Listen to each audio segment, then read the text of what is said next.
त्यांना त्यांच्या बाप्पाला एक छान असा 10 दिवसांनी निरोप द्यायचा आहे।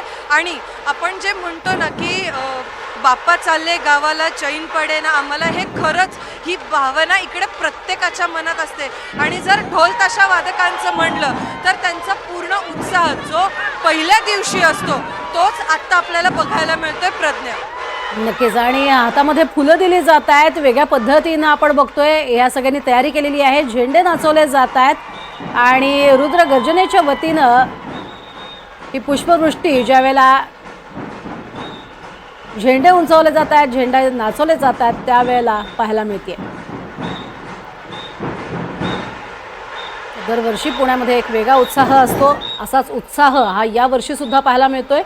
तरुणाई मोठ्या संख्येनं जमलेली आहे आणि काही ठिकाणी भीमरूपीचं सुद्धा किंवा वेगवेगळ्या स्तोत्रांचं सुद्धा जोरदार ढोल ताशाच्या गजरात गायन आणि वादनही पाहायला मिळतं।